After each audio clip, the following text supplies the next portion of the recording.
I'm Ashley. I'm going to be your nurse today. Could I have your name and date of birth? I would confirm their name and date of birth on their ID pin. Okay. Today I'm going to be performing your tube feeding. I'm just going to perform some hand hygiene, gather my supplies, and I'll be right back.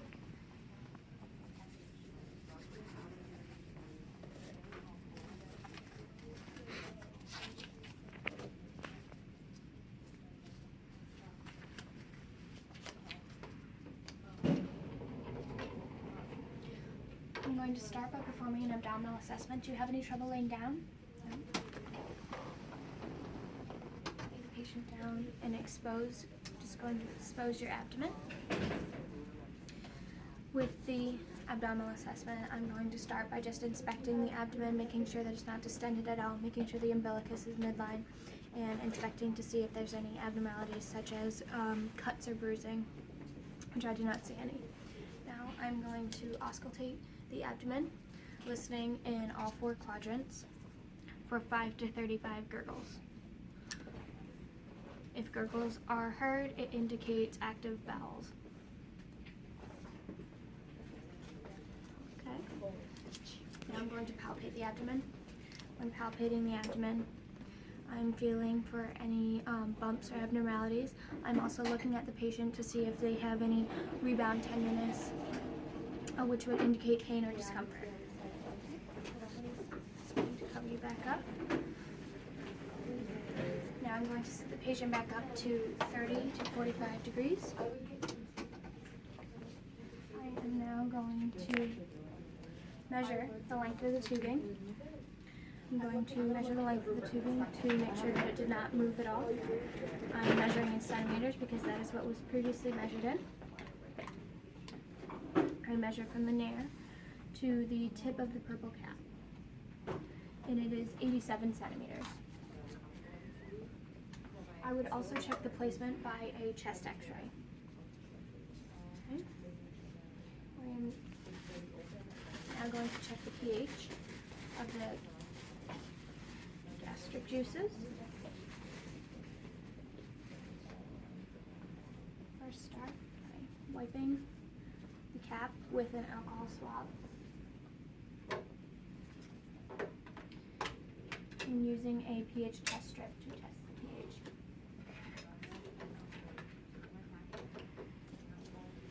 Keep the tubing.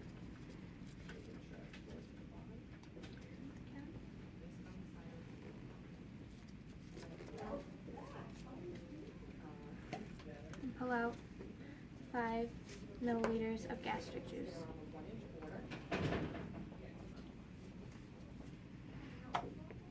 When testing the pH, I want to check to see that it's a pH of 5 or less.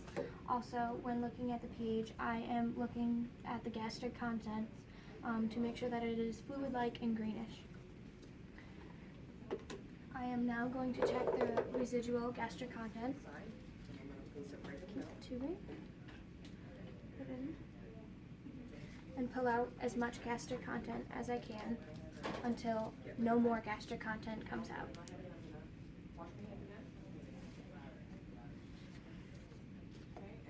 I would measure the gastric content as I pull it out in a graduated cylinder. If the content measures more than 250 milliliters, I would put the gastric content back in but would not continue with the feeding.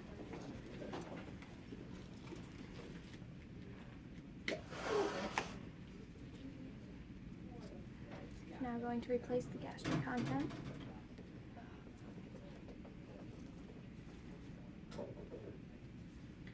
By pouring it back in.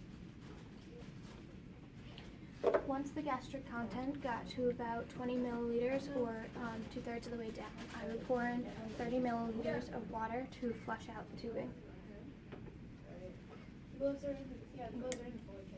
And then close that off. Now it is time for the feeding. I would first check the prescribed amount and what the doctor's orders were with the bottle. I would check the date, and I would make sure to shake the contents well. Before performing the feeding, I would ensure to clean the top of the container with an alcohol swab.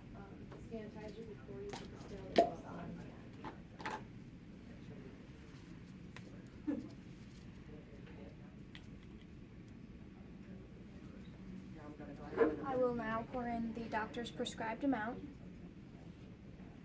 When pouring in the doctor's prescribed amount, once it gets down to the 20 milliliters or 2/3 of the way finished, I would then pour in another 30 milliliters of water.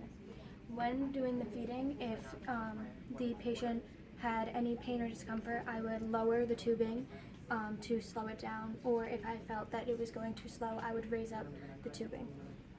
I would kink this, remove it when I'm finished. That over there. When finished with the feeding, I would remove my supplies and keep the patient in a Fowler's to semi-Fowler's position for at least an hour.